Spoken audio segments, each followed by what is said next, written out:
धर्माची तू मूर्ती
पाप पुण्य तुझे हाती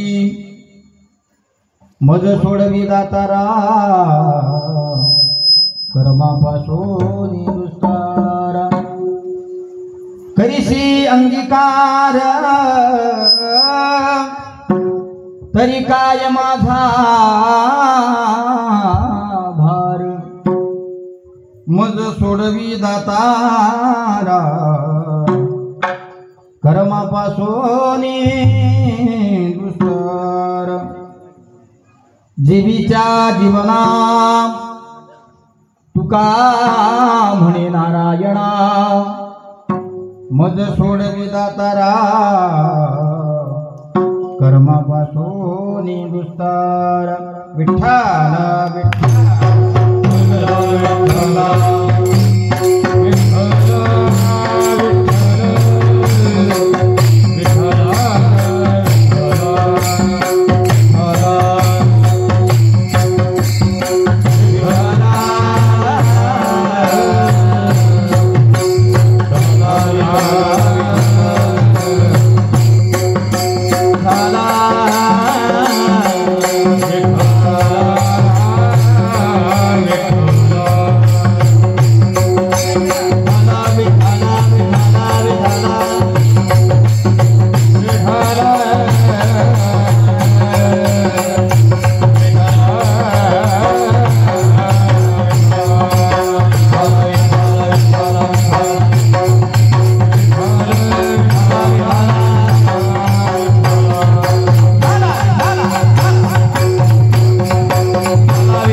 धर्माची तू मूर्ती पाप पुण्य तुझे हाती मज सोडवी दातारा कर्मापासून दुस्तारा महायोग पीठे तटे भीमर्थम वरम पुंडरिकाय धातुन मुनींद्रेहि समागत्य तिष्ठन्तमानंद कंदम परब्रह्मलिंगम भजे पांडुरंगम पांडुरंगा गुरु प्रथम मन दुसरे चरण संतांच्या ज्यांच्या कृपादाने कथेचा विस्तारू बाबाजी सद्गुरुदास तुका जयांचे केले स्मरण हो या सकळ विद्यांचे अधिकरण तेची बंधू श्रीचरण श्री गुरूंचे ते नमस्कार हो नियाता ज्ञानेश भगवान विष्णू निवृत्तीर भगवान हरा सोपान भगवान ब्रह्मा मुक्ताख्यात ब्रह्मचित्कला सर्व मंगल मांगल्ये शिवे सर्वार्थ साधिके शरण्ये त्र्यंबके गौरी नारायणे नमस्तुते वक्रतुंड महाकाय सूर्यकोटि समप्रभ निर्विघ्नं कुरु मे देव सर्वकार्येषु शुभ सर्वदा सती रंभा दयाची माता से हो अकारा मनामे पिता वसे हो शिरसोली गावी अवतार धरिला नमस्कार माझा मौनी प्रभुला भगवान रामकृष्ण मौनी बाबा की आवाज आला पाहिजे छत्रपती शिवाजी महाराज की धर्मवीर संभाजी महाराज की दुर्गा माता की विठ्ठला विठ्ठला विठ्ठला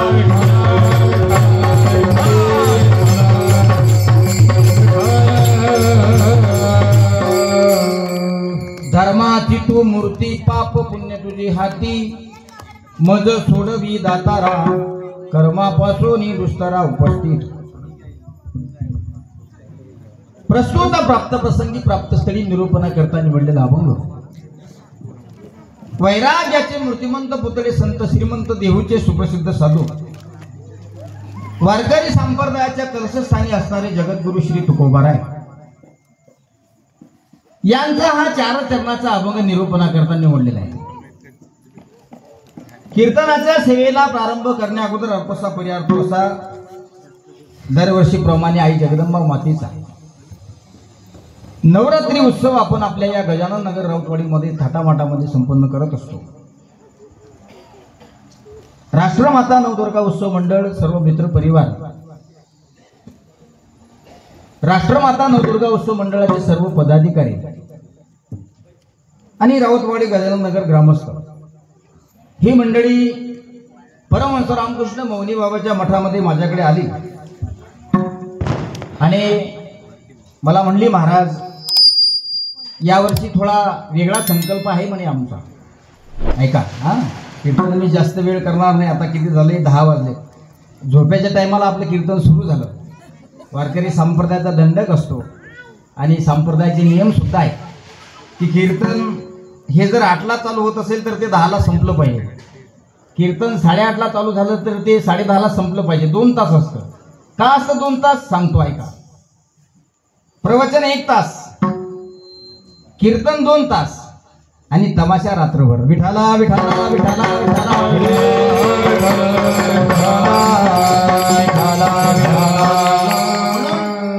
या 2 तासामध्ये आपल्याला आपल्या जीवनाचं सोनं करून घ्यायचं आहे आणि वारकरी संप्रदायाचा दंडक आहे वारकरी संप्रदायामध्ये अनेक संत महात्मे अवतार कार्य करून गेलेत आणि त्या संतांनी अवतार कार्य या जगाच्या हिताकरता समाजाच्या हिताकरता धर्म कल्याणाकरता या ठिकाणी केलंय ऐका सर्वप्रथम कीर्तन नेमकं म्हणजे काय तुम्हाला जर तुमच्या जीवनातल्या व्यथा दूर करायच्या असतील तर कीर्तन प्रवचन कथा ऐकल्या पाहिजे जो ऐकेल कीर्तन प्रवचन कथा त्याच्या होतील जीवनातल्या कमी व्यथा म्हणून प्रापंचिक मायेचं जीवनातलं वजन तुम्हाला जर कमी करायचं असेल तर आई जगदंबेच्या चरणी एकच प्रार्थना केली पाहिजे मा हा प्रपंच आम्ही आतापर्यंत या प्रपंचाचा गाडा या ठिकाणी हाकत आलो सांगू तुम्हाला परमार्थामध्ये जो आनंद मिळतोय ना माझ्या मायबापांनो हा प्रपंचामध्ये नाही घरामध्ये तुम्ही कितीही चांगलं वागा तुमच्या घरातले लोक तुम्हाला म्हणत असतात तुम्ही बोलूच नका तुम्हाला काही समजत नाही विठाला विठाला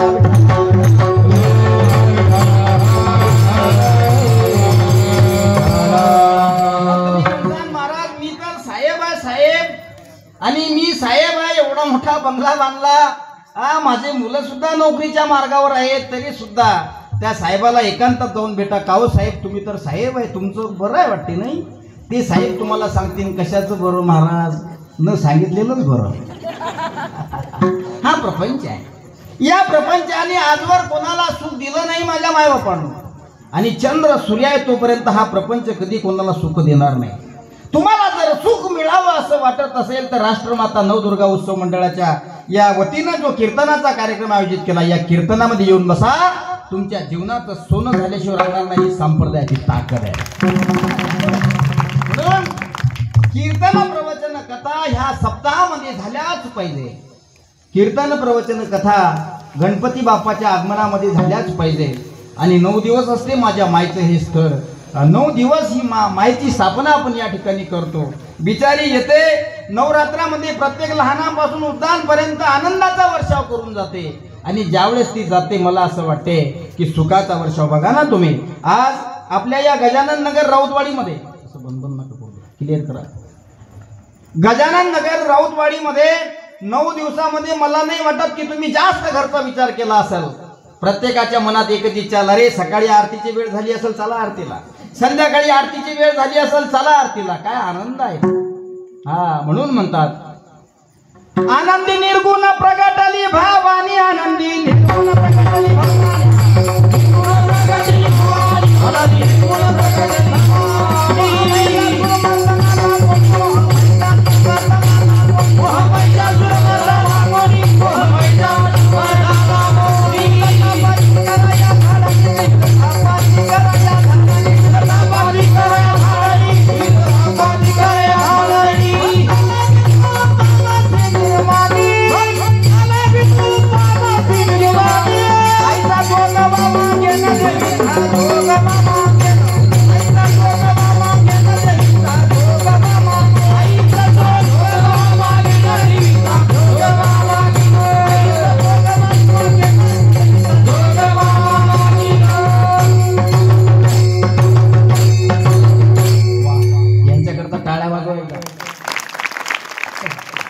काय होतं विनोद भाऊ, 27 तारखेला आपल्या कार्यक्रमाचं प्रयोजन ठरलं.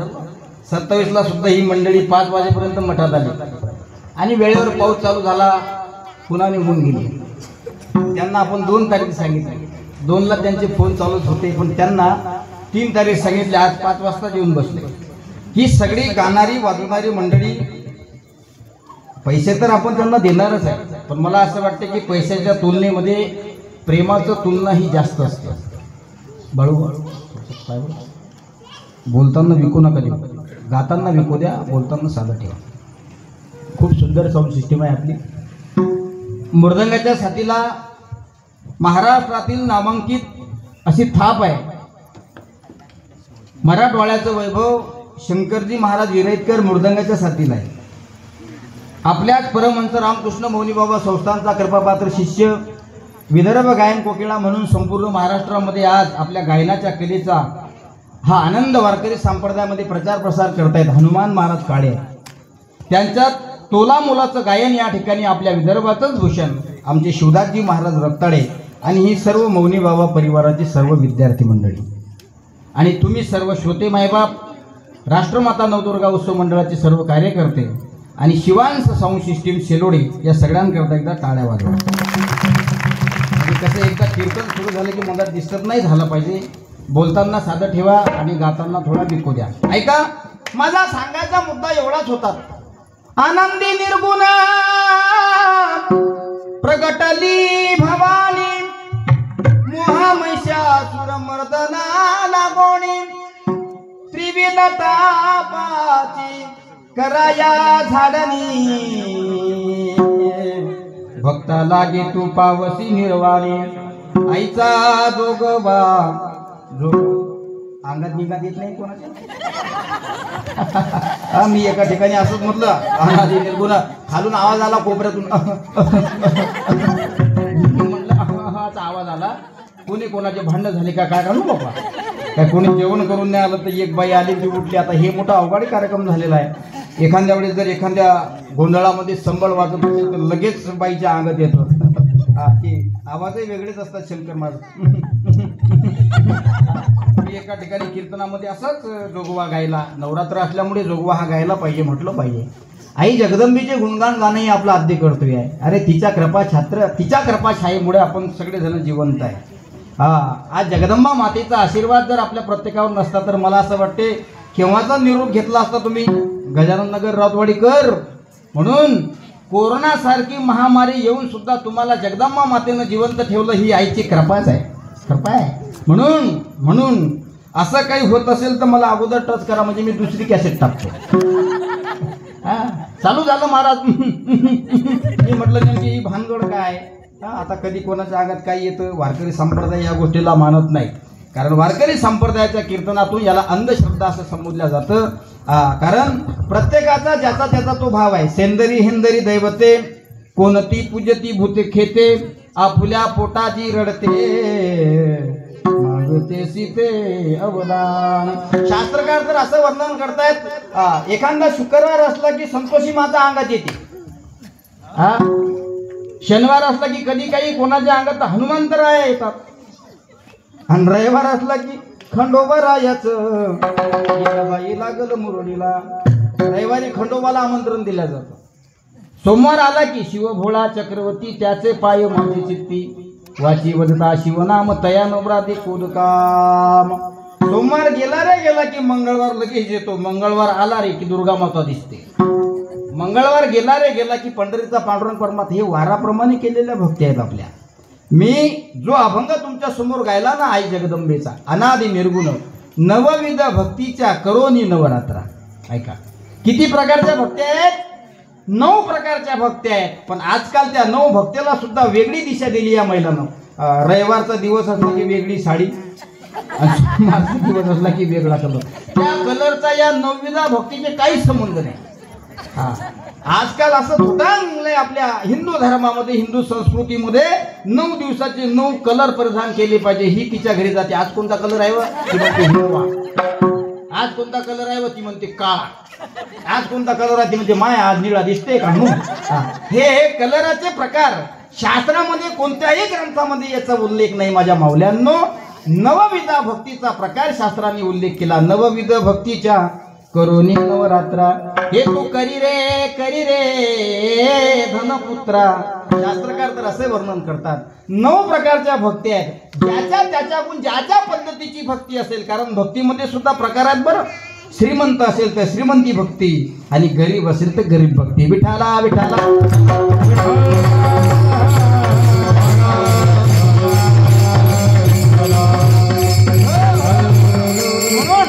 भक्तीचे सुद्धा अनेक वेगवेगळ्या प्रकारचे प्रकार या ठिकाणी सांगितले.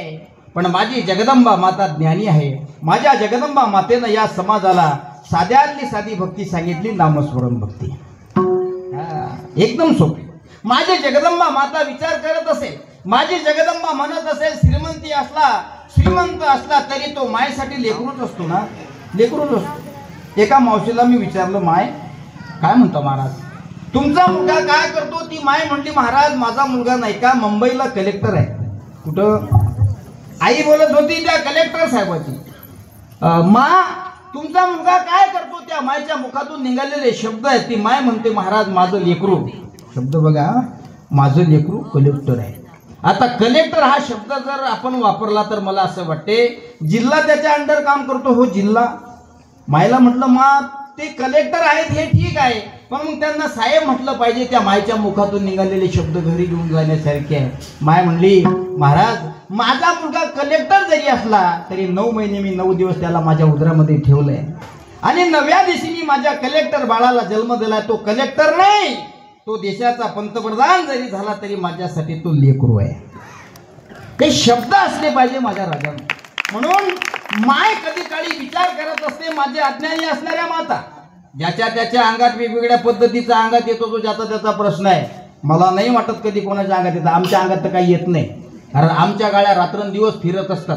गल्लीपासून दिल्ली लोक कीर्तन करण्यासाठी जाण्याचं सौभाग्य आम्हाला मिळतं. आम्हाला कधी भूत दिसत नाहीत. भलाई माणसं आडवे जातात आमच्या गाडी पुढून, माजरा आडवे जातात आमच्या गाडी पुढून, पण असं कधी झालं नाही की श्याम महाराजच्या गाडीला भूतानं हात दिला, थांबा महाराज. असं कधी झालं नाही. अरे अंगात येतं हेच मला समजत नाही. देव कधी कोणाच्या अंगात येत नाही, आणि ज्याच्या अंगात देव येतो मला असं वाटतंय तो खरं कधी सांगत नाही. एका ठिकाणी असं झालं, आम्ही कीर्तनासाठी गेलो आणि कीर्तनात काही परंपरा आहेत वारकरी संप्रदायाच्या. देवाला नमन केलं पाहिजे, पांडुरंगाला नमन केलं पाहिजे. पण त्याच्यामध्ये जर एखादी संबडीची चाल वाजली ना, संबडीची अशी धकाडांग टकाडांग धकाडांग टकाडांग अशी चाल वाजली आणि मी सहज चालू केलं गाणं. कोणतं गाणं चालू केलं तेही तुम्हाला म्हणून दाखवतो. अंबाबाई लाड लाड ये ग कागलारीला सराग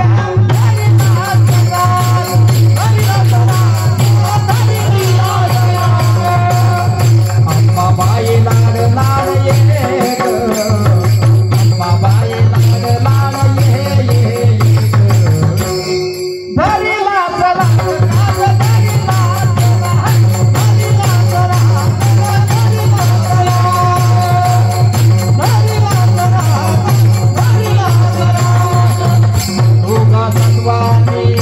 अंबाबाई तुझ्यासाठी मी आलो पायी पायी. अंबाबाई तुझ्यासाठी मी आलो पायी पायी. पुढा पुढा पुढा पुढा मी ग तुझ्या मांग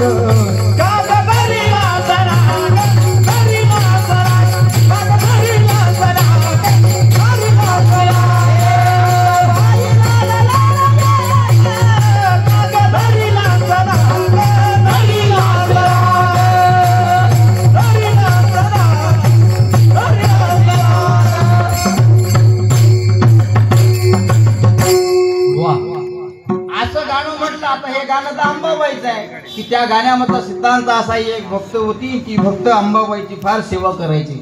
म्हणायची अंबाबाई मी गेल्या अनेक महिन्यांपासून तुझी भक्ती करते, एवढं प्रेमानं तुझी भक्ती करते तरी तू सुद्धा मला प्रसन्न होत नाही. म्हणून त्या गाण्यातून ती भाव व्यक्त करते. अंबाबाई लाड लाड ये ग कागधरीलास राग कागधरीलास राग तुग सत्वाची माझी अंबाबाई तुझ्यासाठी मी आले पायी पायी. तुग पुढं पुढं मी तुझ्या मांग ग काग धरीलास राग धरीलास राग. असं गाणं चालू झालं ना, आलं एका बाईच्या अंगात तिकडे कोपऱ्यात आणि ती बाई एकच म्हणे अंबाबाई नाही, ती म्हणे सैल्या सैल्या सैल्या सैल्या सैल्या. मी इकडे तिकडे पाहिलं, मी म्हणलं आता हे अंबाबाईचं गाणं चालू आणि सैल्या सैल्या आवाज कुणीकडून येऊ राहिला. ना जाणे एखाद्या कार्यकर्त्याचं नाव असं. मी म्हटलं ना जाणे मग राष्ट्रमाता राष्ट्रमाता नवदुर्गा उत्सव मंडळात 50-60 कार्यकर्ते आहेत, त्याच्यापैकी एखाद्याचं नाव असेल सैल्या. आता त्या बाईच्या अंगात सैलानी बाबाची सवारी आली आणि त्या दिवशी अमावस्या होती.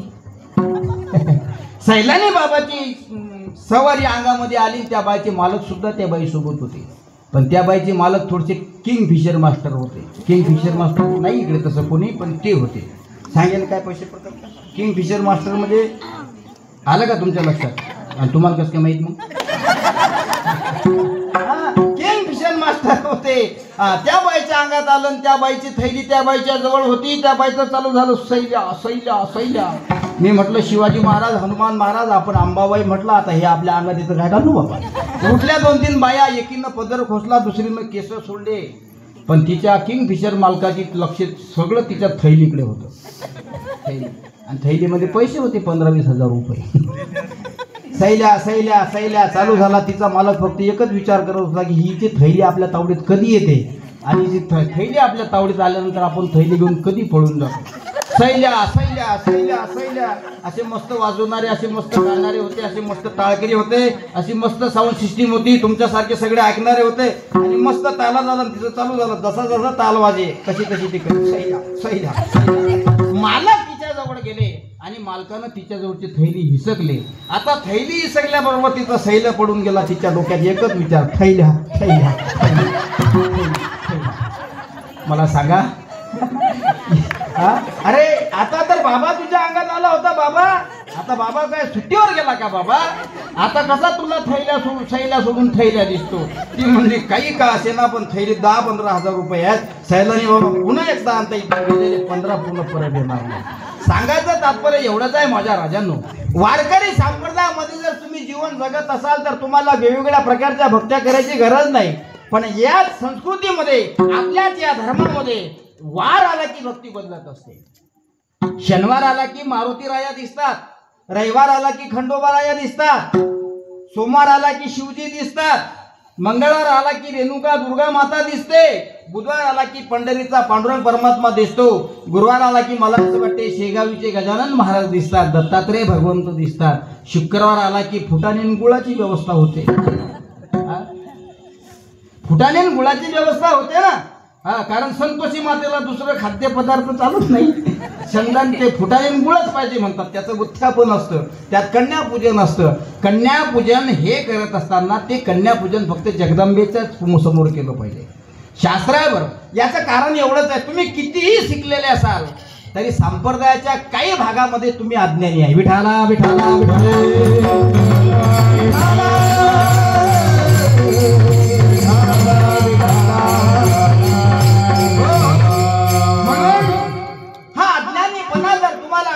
असेल तर कधीतरी साधूच्या सानिध्यामध्ये या. आज राष्ट्रमाता नवदुर्गा उत्सव मंडळानं एवढा भव्य दिव्य असा स्वरूपाचा कीर्तनाचा कार्यक्रम या ठिकाणी आयोजित केला. ते कशा करताय? कीर्तनाच्या माध्यमातून श्रवण करणाऱ्या लोकांचं बहुतांश मनोरंजनही होते. एखाद्या कीर्तनामध्ये जर बरेचसे लोक विचार करत असतात, महाराज कीर्तन उभं करण्याच्या अगोदर माझी तुम्हाला एक विनंती आहे. म्हणलं काय? तुम्ही नाही का कीर्तनामध्ये चुटकुले सांगा, चुटकुले त्याचे शब्द असतात, चुटकुले सांगा, कॉमेडी करा, कॉमेडी केली पाहिजे. कॉमेडी करून जीवनाचं मनोरंजन होत आहे.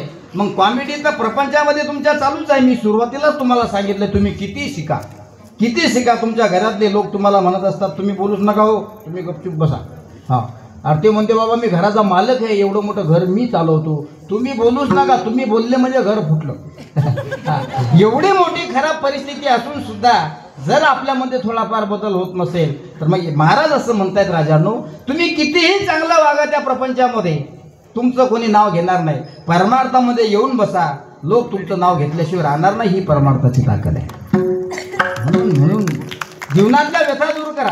प्रपंचामध्ये जीवनातल्या व्यथा दूर होत नाहीत. एखादा दृष्टांत जर अध्यात्माला धरून असेल तर त्याच्यामध्ये एवढा तेवढा विनोद येणं साहजिक आहे, तो आलाही पाहिजे. जास्त टोंबळेही कीर्तनामध्ये नसले पाहिजे, जास्त कॉमेडीही कीर्तनामध्ये नसली पाहिजे. ती अध्यात्माला धरून असली पाहिजे, जेणेकरून कीर्तनाची व्याख्या जर तुम्हाला सांगायची झाली तर कीर्तनाची व्याख्या श्री तुकोबराय सांगतायत. ऐका. कीर्तन सांग कीर्तन सांग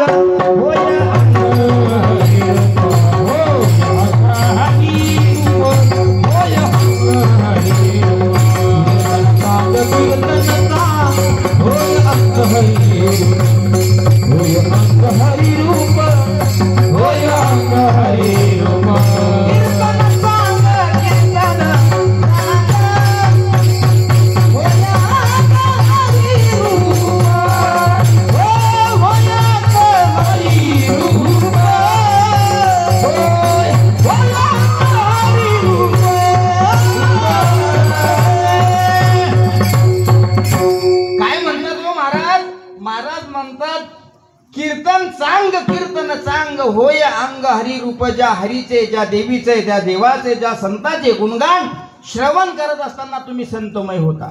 देवाचे गुणगान ऐकत असताना तुम्ही देवमय होता. देवीचे गुणगान ऐकत असताना तुम्ही देवीमय होता. आणि संतांचे गुणगान ऐकत असताना तुम्ही संतमय होता. त्याचं नाव आहे कीर्तन. म्हणून हे बघा ना, कीर्तनामध्ये कसे नाचतात हे छकुले. अरे डीजे सुद्धा फेल आहे वारकरी संप्रदायाच्या वाद्यापुढे. 1-1 लाख रुपये देऊन दुसऱ्या राज्यातून डीजे बोलावल्यापेक्षा हे टाळकरी बोलून दिंडीचा उत्सव साजरा करा.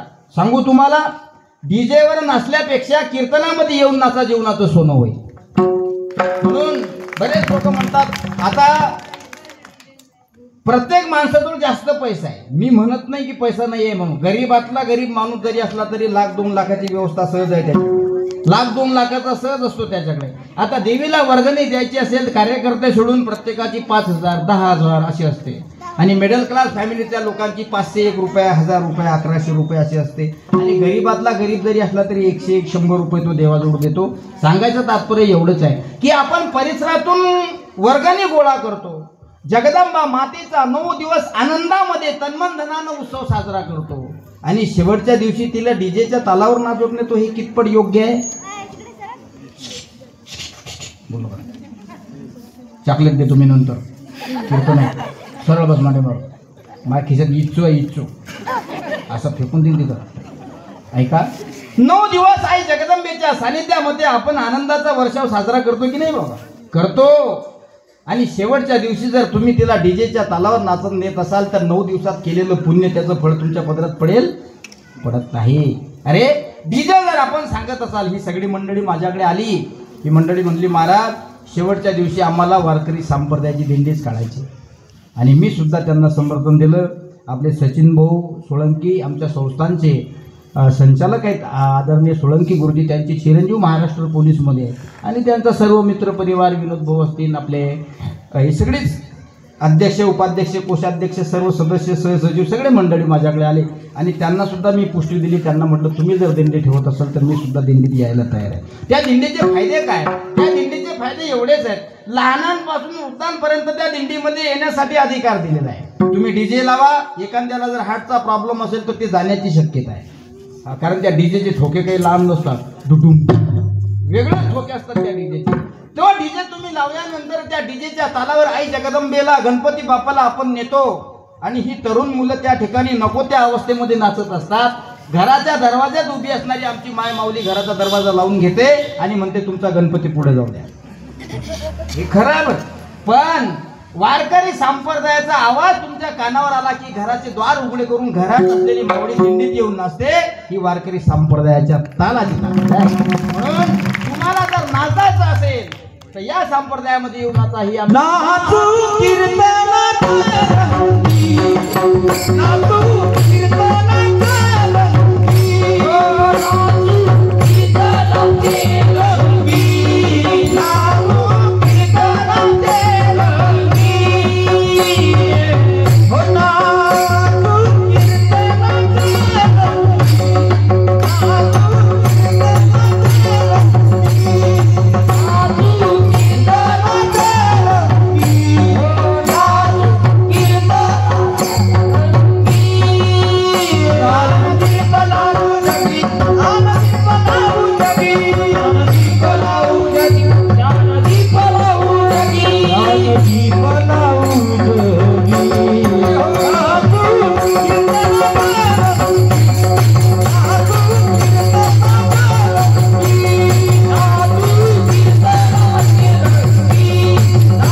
महाराज असं म्हणतात, नाचू कीर्तनाची रंगी, ज्ञानदीप लावू जगी.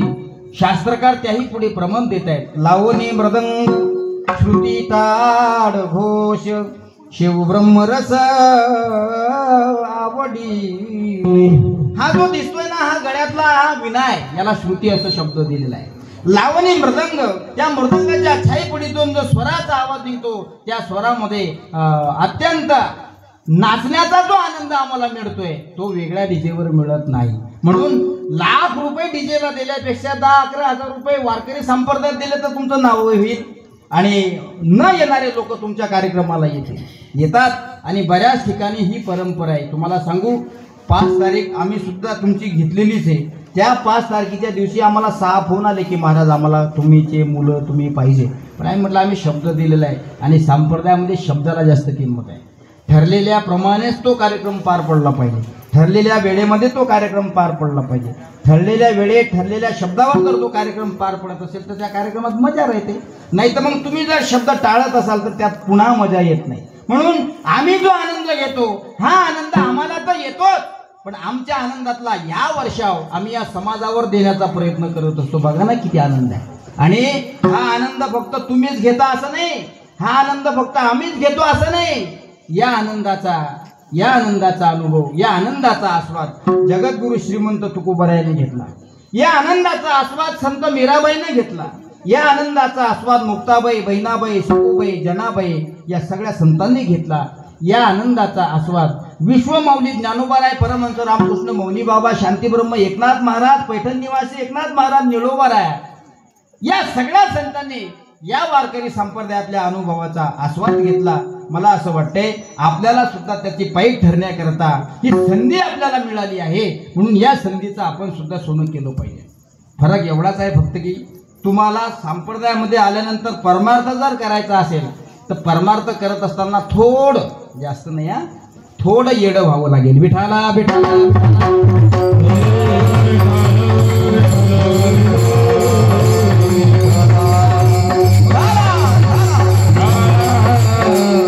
थोडं येडं व्हावं लागेल. मग महाराज येड्याची परीक्षा असते का? हो असते परीक्षा. ज्या दिवशी तुम्ही कीर्तनात जाल त्या दिवशी तुम्ही भजनात जाल, आणि जात असताना ज्या दिवशी शेजारी लोक तुम्हाला म्हणत असतील येडच याला समजत नाही, त्या दिवशी तुम्ही पास. भाषा समजते ना? मी तिकडचा आहे विदर्भातला, त्या वराडातला. आमच्याकडे माणसं मेल्यावर जायतात, तुमच्याकडे?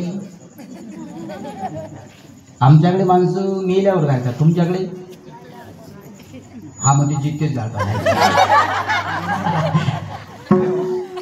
सगळीकडे सारखीच पद्धत आहे रे बाबा. मी एकाच जिल्ह्यातला आहे, मी काही वेगळा नाही. 16 वर्षापासून मौनी बाबाची संस्था चालवतो, हे सगळ्यांना माहीत आहे. इथं बरेच कीर्तन ऐकणारे आमचे गणपती संस्थांचे ते सुद्धा आहे. बाबा इकडे आले, त्यांच्याकडे सुद्धा कार्यक्रमाला तिघस्त आहे ना. 4 वर्ष झाले, 9 दिवसाचे कार्यक्रम आपण केले होते देवीचे. ऐका, शास्त्रकार असं वर्णन करतायत तुमची परीक्षा होणार आहे, आणि तुमची परीक्षा होण्यामध्ये झाल्यानंतर तुम्ही त्याच्यामध्ये पास कसे व्हाल हे कसं ओळखायचं?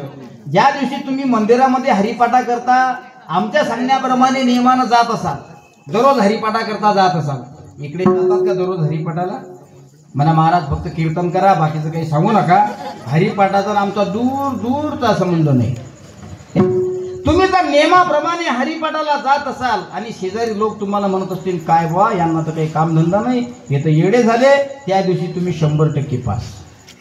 कारण आमचे संत 4 लोकांना बोलले म्हणून थांबले नाही. तुकोबराया संप्रदायामध्ये येडे झाले. ऐका, गजानन महाराज संप्रदायामध्ये येडे झाले, जनाबाई संप्रदायामध्ये वेड्या झाल्या, मीराबाई संप्रदायामध्ये वेड्या झाल्या, जनाबाई संप्रदायामध्ये वेड्या झाल्या.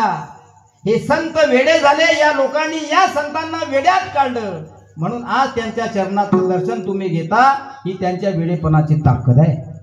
म्हणून आपल्याला सुद्धा कोणी काडी येडं म्हणावं, जोपर्यंत तुम्हाला कोणी येडं म्हणणार नाही तोपर्यंत तुमचा पेपर चालू आहे. आम्हाला म्हणतात लोक येडे. म्हणतात श्याम महाराज जवान सारखी जवान माणसं काय धोत्र घालता, काय शर्ट घालता, काय तुम्ही हे फेटा घालता, काय कीर्तन करता? आम्ही त्यांना मनातल्या मनात उत्तर देत असतो, चला आम्हाला कोणीतरी नाव ठेवलं आम्ही पास झालो. विठाला विठाला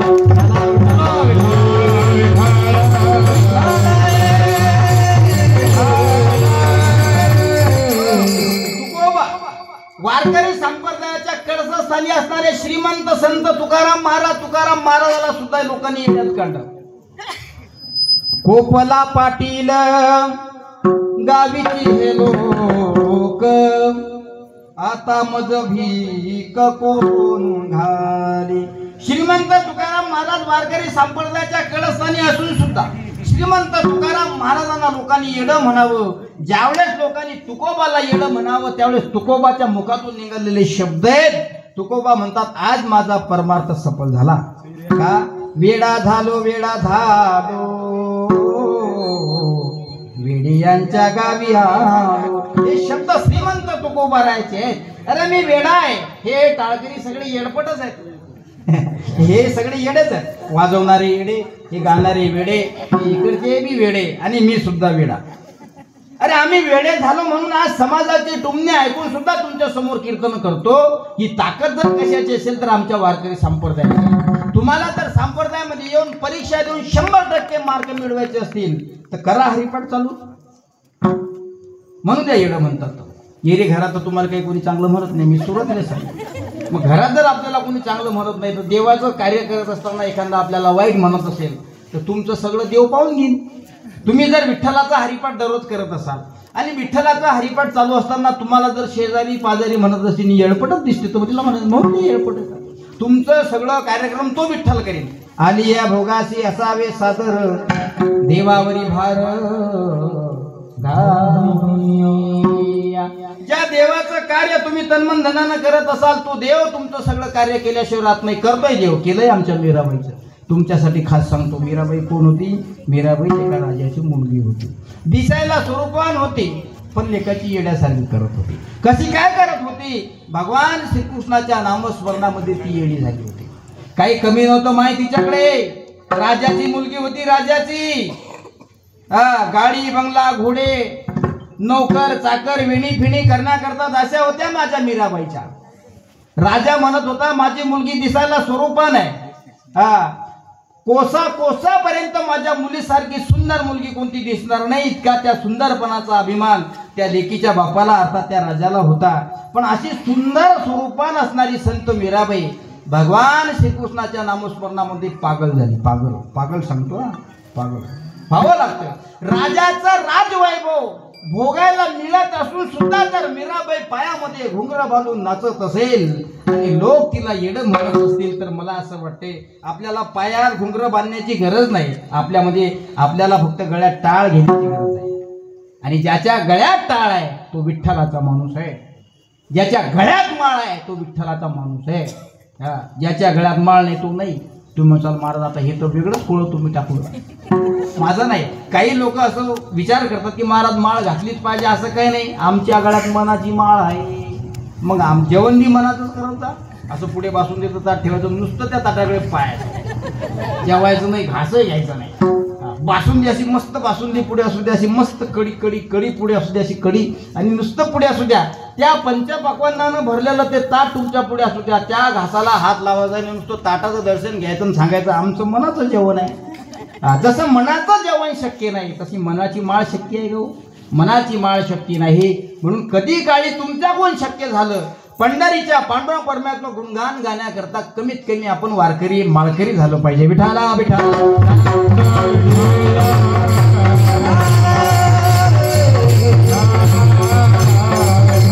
हो म्हणून मीराबाईच्या घरी नोकर चाकर दाशा वगैरे सगळं होतं. ऐश्वर्य संपन्न होता माझ्या मीराबाईचा बाप.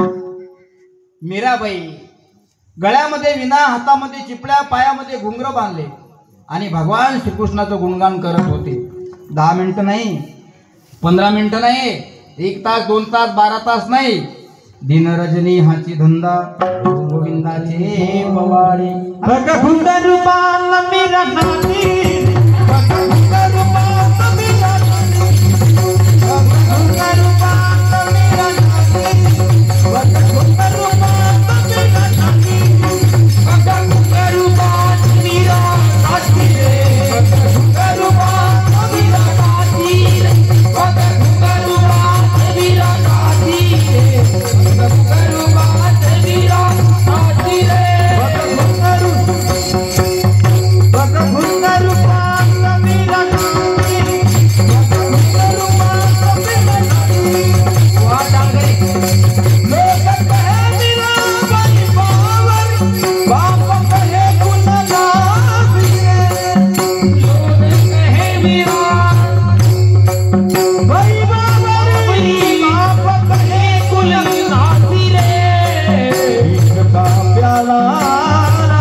महाराज असं म्हणतात, बघ घुंगारू बांध मीरा नाचे, बघ घुंगारू बांध मीरा नाचे रे. विष का प्याला राजाजीने भेजा, पिवत पिवत मीरा हासे रे, बघ घुंगारू बांध मीरा नाचे रे. मीराबाई तास 2 तास 12 तास रात्रंदिवस देवाचं स्मरण करत होते. आणि देवाचं स्मरण करत होते. भगवान श्रीकृष्णाची मूर्ती डोळ्यासमोर ठेवायची आणि भगवान श्रीकृष्णाच्या मूर्तीसोबत माझी मेरावी चर्चा करायची.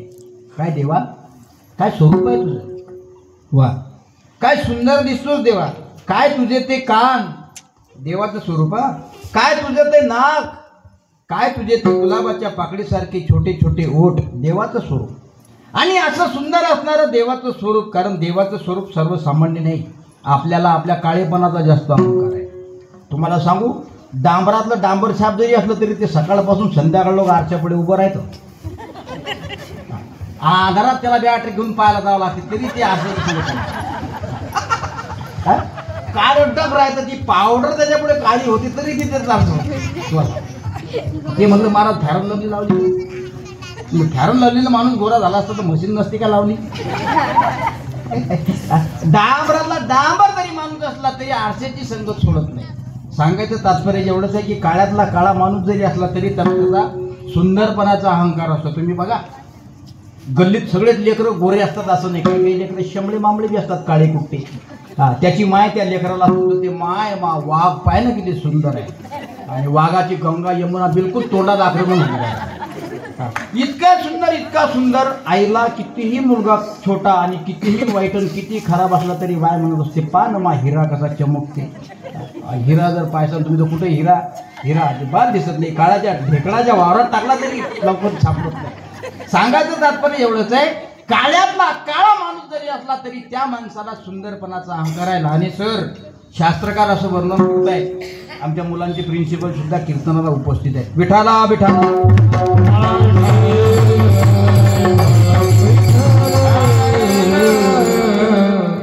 मुलांचे अपडेट घेण्याकरता दररोज मठावर येतात बरं का. ट्युशनचं मार्गदर्शन चांगल्या पद्धतीनं करतात, कारण आपल्या पोरांना फक्त एकच अभ्यास आहे, आमच्या मुलांना 2-2 अभ्यास आहे. वारकरी संप्रदायाचाही 300-300 अभंग पाठ आहेत या पोरायचे. माऊल्यांनो बाबांनो 300-300. हे सोपं नाही. हे आताच होतं, नंतर होत नाही.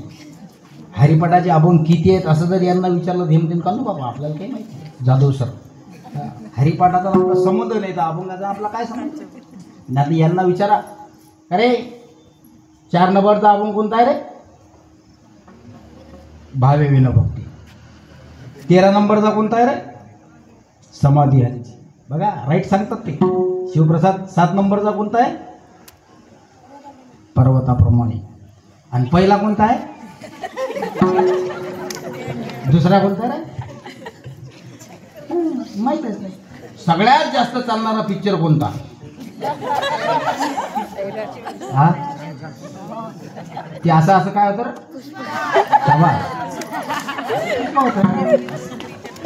आणि तो एक जास्त गाजला होता, त्याचं नाव काय, ते झिंगाट झालं जी, सैरा. हरिपाठ कोण लिहिला रे, ज्ञानेश्वरी कोण लिहिली रे, वा वा वा. तुकोबा कोणत्या डोंगरावर जात होते रे, घरामागच्या. संबंध नाही. म्हणून ही काळाची गरज आहे.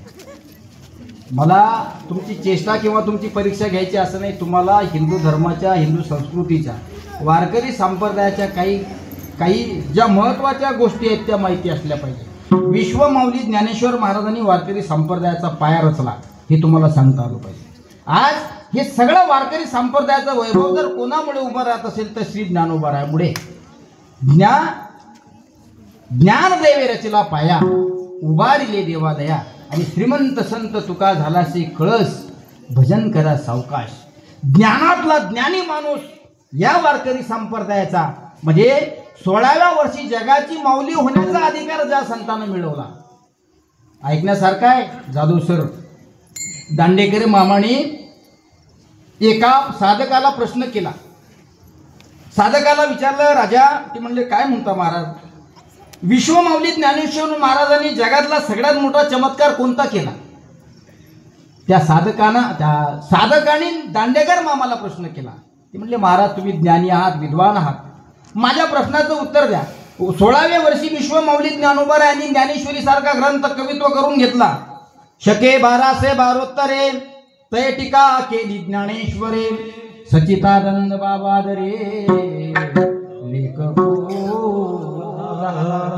त्या मेलेल्या माणसाचं प्रेत गाव गल्लीतून जात आहे आणि गाव गल्लीतून जाणार ते प्रेत आहे, ते प्रेत जात आहे आणि त्या मेलेल्या व्यक्तीची पत्नी विश्वमाऊली ज्ञानोबरायांच्या चरणावर चरणस्पर्श करण्याकरता आली, म्हणजे दर्शन घेण्याकरता. ज्ञानेश्वर महाराज, निवृत्तीनाथ महाराज, सोपान काका, आदिशक्ती मुक्ताबाई एका झाडाजवळ उभे आहेत. त्यांनी सांगितलं मेलेलं प्रेत स्मशानात चाललंय, अगोदर या प्रेताला जाऊ द्यावं आणि नंतर आपण जावं. मेलेल्या प्रेतासोबत चालणारी त्या प्रेताची पत्नी म्हणजे मेलेल्या माणसाची पत्नी विश्वमाऊली ज्ञानोबरायांच्या चरणाचं दर्शन घेण्याकरता आली. ज्ञानेश्वर महाराजांनी त्या मुलीला आशीर्वाद दिला, अखंड सौभाग्यवती भव. ऐका, ऐकण्यासारखं आहे. अखंड सौभाग्यवती भव असा आशीर्वाद ज्ञानेश्वर महाराजांनी दिला. ती माऊलीच्या तोंडाकडे पाहून विचार करू लागली, पती वारलाय, आता पती वारला म्हणून मला रडा येते आणि ज्ञानेश्वर महाराजांनी मला आशीर्वाद दिला, आता आशीर्वाद दिला म्हणून हसू का नवरा मेला म्हणून रडू हे तिला सुचत नव्हतं. तिने म्हटलं, महाराज तुम्ही जो मला आशीर्वाद या ठिकाणी दिला, मला असं वाटतं की हा आशीर्वाद मागच्या जन्मीचा आहे की पुढच्या जन्मीचा आहे. संत ज्ञानेश्वर महाराज म्हटले, हा मागच्या जन्मीचा नाही आणि पुढच्या जन्मीचा नाही, हा जो आशीर्वाद मी तुला दिलाय ना, अखंड सौभाग्यवती भव, हा आशीर्वाद आताचा या क्षणाचा आहे. आणि या क्षणाचा आहे असं जर तुम्ही म्हणत असाल तर हे जे 4 जणांच्या खांद्यावर प्रेत आहे हे माझ्या पतीच आहे. मी सध्या विधवा झालेली आहे. तरी ज्ञानेश्वर महाराज त्या माऊलीला सांगतात, काळजी करू नको, माझी या सत्यवादाची तप वाचा गेली बहुत कल्प. संत कधी खोटं बोलत नसतात. संताचा शब्द अमृतासारखा संजीवनी प्रदान करणारा असतो.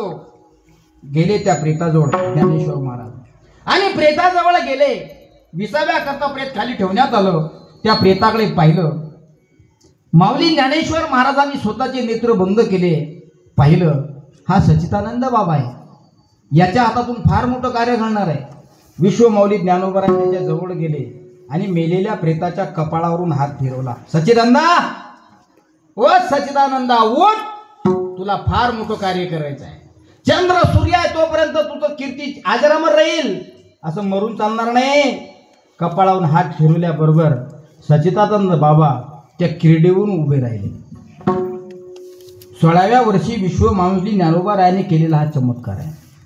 दुसरा चमत्कार, साधकांनी विचारलं दांडेकर मामांना, मामा तुम्ही विद्वान आहात, संप्रदायाचे गाडे अभ्यासक आहात, माझ्या प्रश्नाचं उत्तर द्या. लोक 50 वर्षाचं झाल्यानंतर श्रीमंती कमावतात, नाव कमावतात. 60-60, 65-65 वर्षाचे झाल्यानंतर मंत्रीसंत्री होतात. 40-40, 35-35 वर्षाचे झाल्यानंतर आमदार खासदार होतात. ते जाऊ द्या. एखाद्या मुलीला जर आई व्हायचं असेल तर अगोदर तिचा विवाह संस्कार करावा लागतो. विवाह संस्कार झाल्यानंतर 9 महिने 9 दिवस तिला तिच्या उदरामध्ये बाळाला ठेवावं लागतं आणि 9व्या दिवशी बाळाला जन्म दिल्यानंतर पद्धत आहे. आता अशी पद्धत आहे की 18 वर्षाची मुलगी आणि 20 वर्षाचा मुलगा. 18 वर्षाच्या मुलीचं लग्न झाल्यानंतर त्या मुलीच्या उदरातून बाळाला जन्म आणि बाळाला जन्म दिल्यानंतर ते बाळ त्या आईला माय म्हणतो. कोणत्या वर्षी? 18व्या वर्षी. साधकांनी दांडेकर मामाला ज्यावेळेस प्रश्न केला त्यावेळेस दांडेकर मामाने उत्तर दिलेलं फार सुंदर आहे. वयाचे 16व्या वर्षी ज्ञानेश्वर महाराजांनी जगाची माऊली होण्याचा अधिकार मिळवला. हा माऊलीच्या जीवनातला सगळ्यात मोठा चमत्कार आहे. ज्ञानाबाई माझी अनाथाची माय, ज्ञानाबाई माझी अनाथाची माय, ज्ञानाबाई माझे अनाथाची माय, ज्ञानाबाई माझी अनाथाची माय, ज्ञानाबाई माझे अनाथाची माय, ज्ञानाबाई माझे अनाथाची माय, ज्ञानाबाई माझे अनाथाची माय,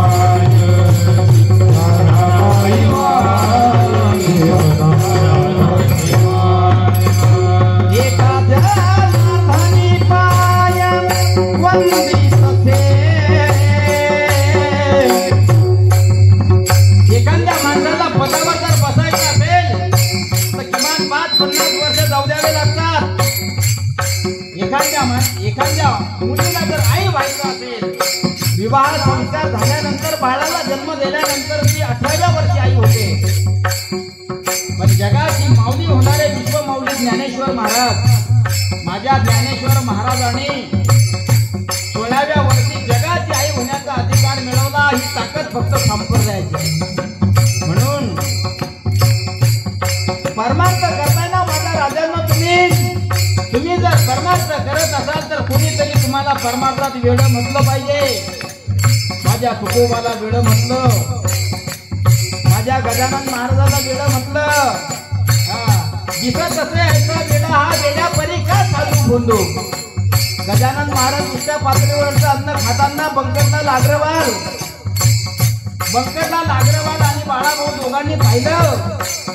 म्हणत होते महाराज येला का पिता. पहिला शब्द त्यांच्या मुखातून निघाला, तुम्हाला परमार्थ करायचा आहे आणि तुम्हाला जर समाज वेळ म्हणत नसेल असा परमार्थ करायचा आहे तर तो परमार्थ करून फायदा नाही. मी सांगितलंय ज्ञानेश्वर महाराजांची चेष्टा झाली म्हणून आज विश्वमाऊली झाली. तुकोबाची चेष्टा झाली आतापर्यंत चालत होती ती आतापर्यंत, म्हणून ते श्रीमंत तुकोबाराय जगद्गुरू झाले. सांगू तुम्हाला, गजानन महाराजांची चेष्टा झाली म्हणून आज गजानन महाराज संस्थान जगात टॉप लेवलवर आहे. जगात समजते ना, जगात ऑल विश्वामध्ये गजानन महाराज संस्थान सारखं टॉप लेवलचं शिस्तीचं आणि स्ट्रिक्टीच्या बाबतीतलं तुम्हाला चुकूनही संस्थान. पैशानं श्रीमंत सापडतील, तिरुपती बालाजी पोत्यानं पैसा येतो. शिर्डी साईबाबा खूप अन्नदान आहे, पण आपल्या विदर्भाची पंढरी असणारे क्षेत्र गजानन महाराज संस्थान शेगाव. विश्वात कुठेही जावं शेगाव सारखं संस्थान. पण ही एवढी मोठी ख्याती, जगविख्यात ख्याती जर कशामुळे झाली असेल तर मला असं वाटते येण्यापासूनच त्यांची सुरुवात आहे. विठाला विठाला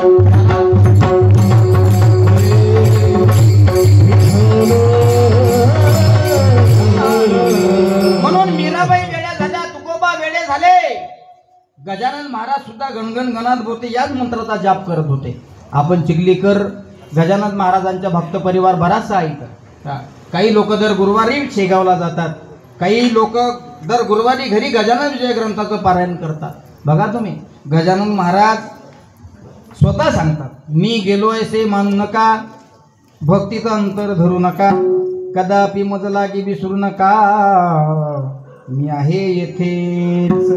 हे गजानन महाराजांचे शब्द आहेत. मी गेलो असं म्हणू नका, भक्तीचं अंतर करू नका, कदापि मज लागी विसरू नका, मी आहे इथेच. हे शब्द श्रीमंत गजानन महाराजांचे. आणि माझे गजानन महाराज ज्यावेळेस उष्ट्या पातळीवरचं अन्न खाताना दिसले त्यावेळेस बंकटलाल अग्रवालांनी महाराजांकडे पाहिलं. हा कोण म्हणे योग पुरुष, दिसायला तर तरुण दिसतो, अंगावर याच्या कपडे नाही, यांचं तेज लखलखीत असं चमकतंय आणि दिसायला चांगला दिसतो, वय कमी दिसतं, पण येड्यापरी का करत असेल. देवीदासाच्या मुलाती ऋतुशांत होती. गजानन विजय ग्रंथातलं सांगतो ऐका. देवीदासाच्या मुलाची ऋतुशांती होती आणि देवीदासाच्या मुलाची ऋतुशांतीमध्ये मुंडनाचा कार्यक्रम, गावरान भाषेत सांगायचं म्हणजे जावळाचा कार्यक्रम. जावळाचा कार्यक्रम होता. हा पातुरकराचा फार मोठा वंशज होता, देवीदास पातुरकर. मुलाची ऋतुशांती होती म्हणून नगर भोजनाची व्यवस्था त्यानं केली होती आणि सगळेच्या सगळे पाहुणे रावणे शेजारी पाजारी मित्रमंडळी सगळे देवीदासाच्या घरी जेवणाचा आस्वाद घेण्याकरता आले होते. कर्मधर्म सुदैवानं मुंडनाचा कार्यक्रम पार पडला. पाहुण्या रावण्याच्या पंक्ती बसल्या आणि पंक्ती बसल्यानंतर पंक्ती जेवून उठल्या.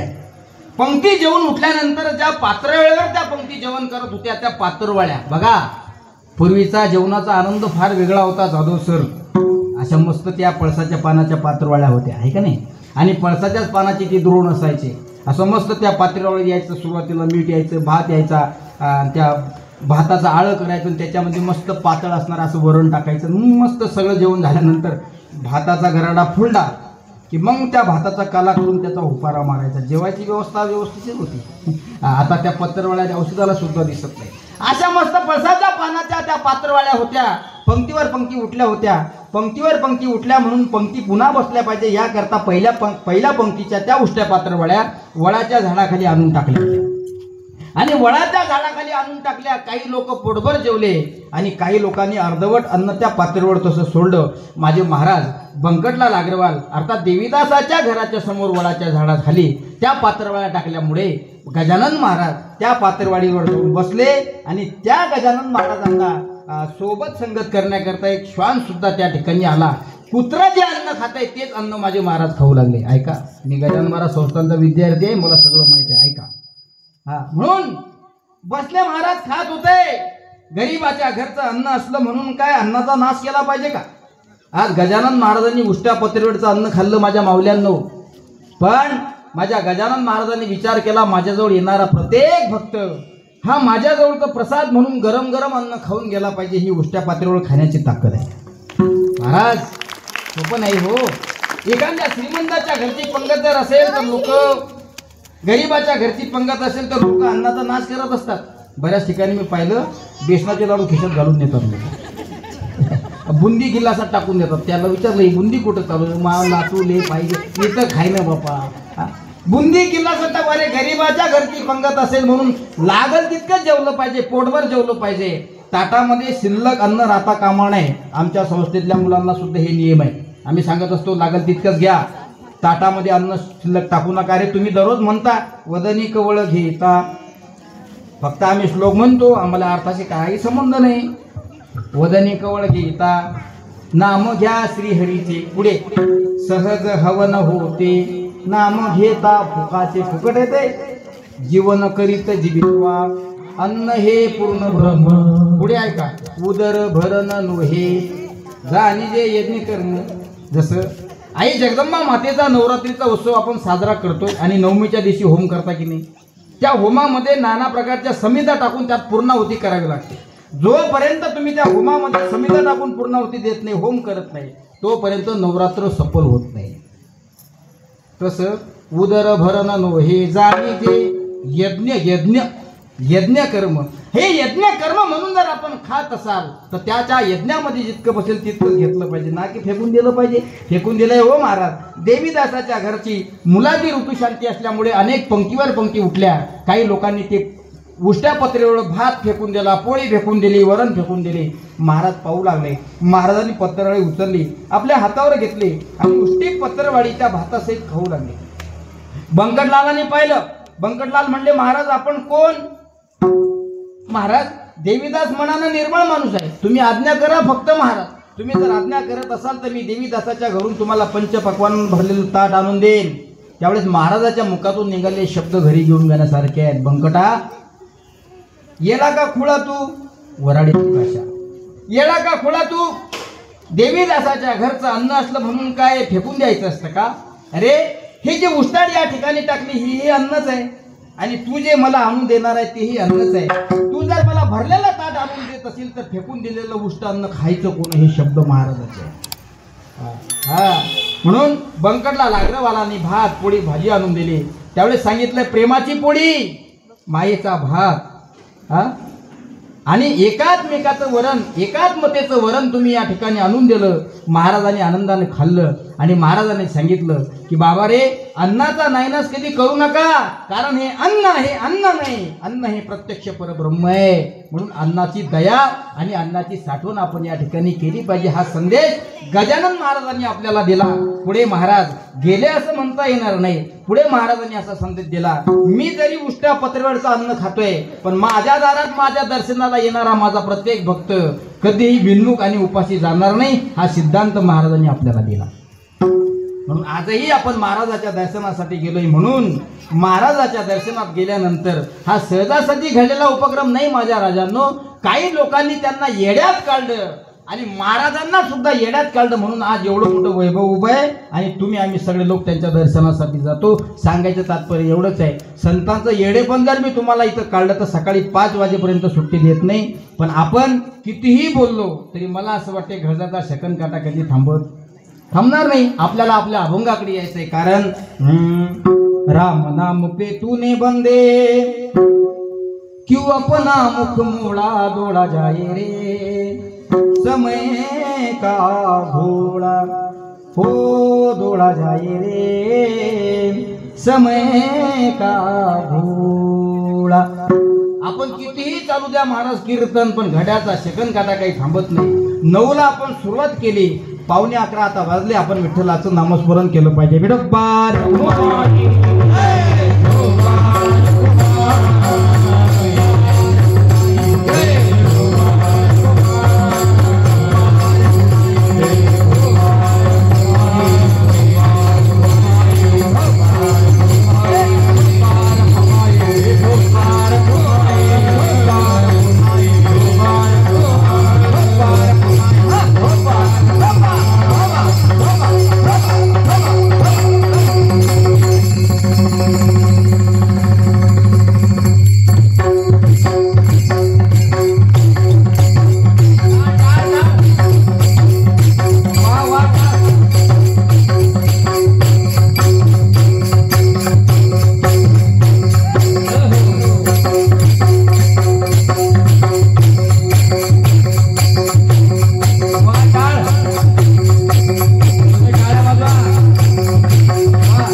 आपण जो अभंग निरूपणा करता या ठिकाणी निवडला, हा अभंग धर्माबद्दल धर्माची माहिती देणार आहे.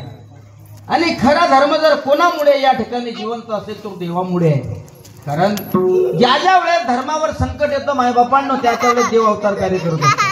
यदा यदा हि धर्मस्य ग्लानिर्भवति भारत अभ्युत्थानं धर्मस्य तदात्मानं सुखदम् असं म्हणतात ना. पवित्राणाय साधूना विनाशाय चतुष्कृताम धर्म संस्थापनार्थाय संभवामी युगे युगे. आणि संत महात्म्यांचा अवतार कार्य कसा करताय असं जर तुम्हाला वाटत असेल ना, वेगळ्या दुकानाकडे जाणाऱ्या माणसाचे पाऊल मंदिराकडे वळवण्यासाठी. आलं का तुमच्या लक्षात? आता हो आलं लक्षात. वेगळ्या दुकानाकडे जाणाऱ्या माणसाचे पाऊल वेगळ्या मंदिराकडे नेण्यासाठी संत आहे. हा, धर्माला ग्लानी मिळू नये, धर्माला ग्लानी होऊ नये याकरता देवाचा अवतार कार्य आहे. संत महात्मे जळाचा सुद्धा उद्धार करतात, मुळाचा सुद्धा उद्धार करतात, पशु पक्ष्यांचा सुद्धा उद्धार करतात, अज्ञानी माणसाला सुद्धा ज्ञान मार्गाने लावतात, अज्ञानी माणसाला ज्ञान मार्गाने लावतात. ते संत आहेत. आणि भगवंत असं सांगतायत की संतांनो, तुम्ही फक्त तुमचं कार्य चालू ठेवा.